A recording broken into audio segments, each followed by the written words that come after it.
Today's tutorial, we're talking about what makes Pentatonix special, the auxiliary sounds.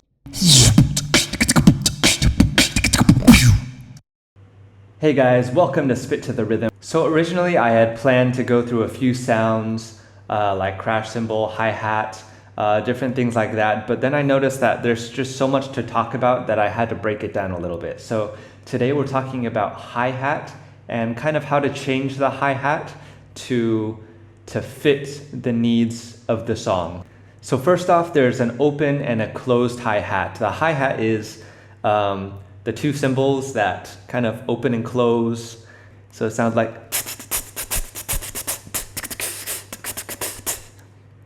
something like that. So the hi-hat itself is really quite simple. All you do is a simple T sound, like right? You're saying T without the voice, right? So, and you can do different things with that. I like to put kind of an F at the end of it. You can either put TS or TF-ish, and you'll get, right? That's with an S, and then with an F is kind of softer. You get a,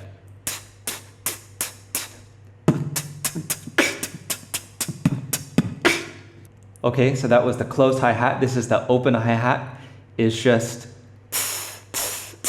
you hold out the T or the F a little longer, right? So,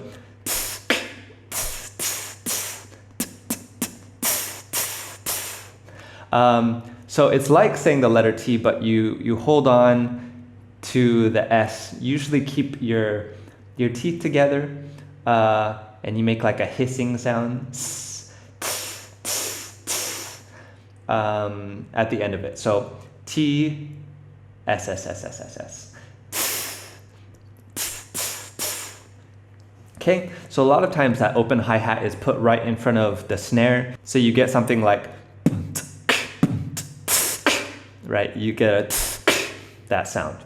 Okay, so we got those basics down. The rest of the video is kind of talking about variations on those.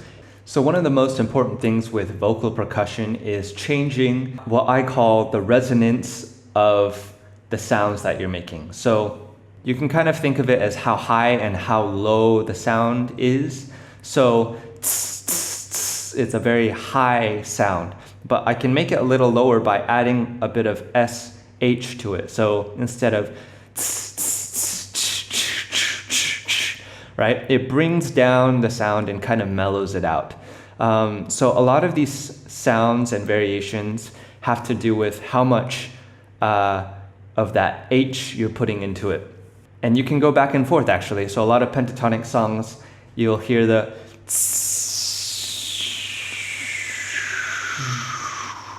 right, and then it comes back up, right? All I'm doing is I'm changing from that S, that very forward high S, back into that H sound. So, okay, it kind of helps to like move your lips a little bit. You can have it like, so the wider it is, kind of the higher sound you get. So actually I noticed only a few songs use that classic hi-hat sound. Here's a classic example if you want one to practice with.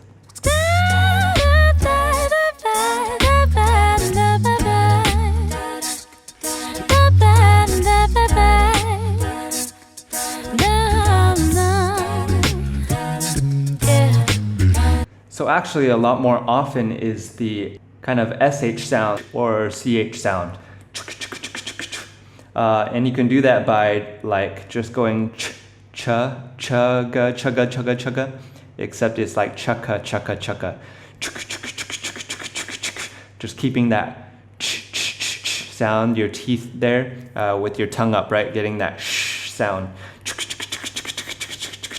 Yeah, if you want a simple example to practice that sound, that shaker sound, you can check out this song. Please don't take my man.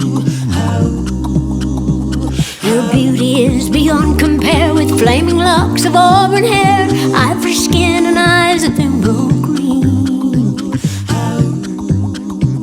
So one of the great things I learned from Pentatonix and the great feel that they add to their songs is that vocal percussion is no longer trying to imitate a drum set. It really becomes an instrument by itself. And so you don't have to be stuck in a right, trying to imitate a shaker or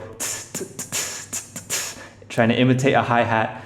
There's a lot of in between, and a lot of that is found somewhere in that spectrum, right? Of is it an S or is it an H, or what is this instrument?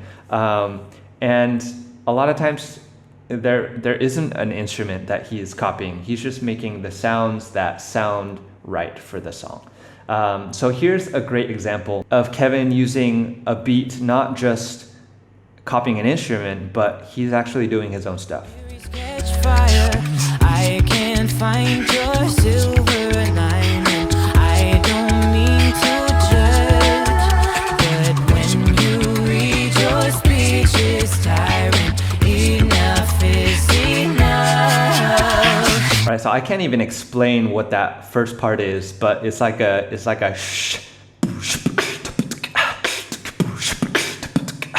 right? It's a shh. I don't know what that is, but it works great.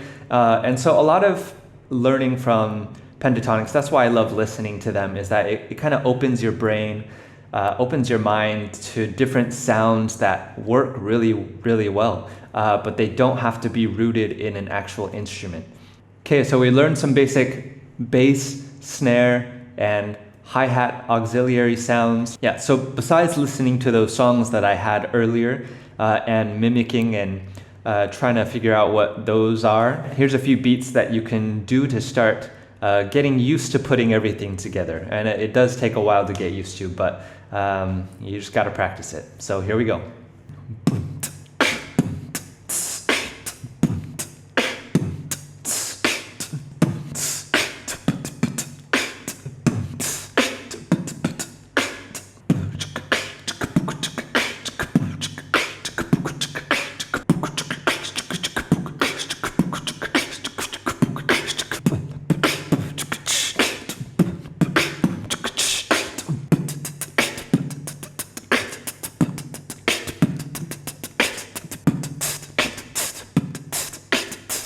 So there we go, that's all for today. If this helped you any way or you need any more help, go ahead and comment below and I'll try and respond to you.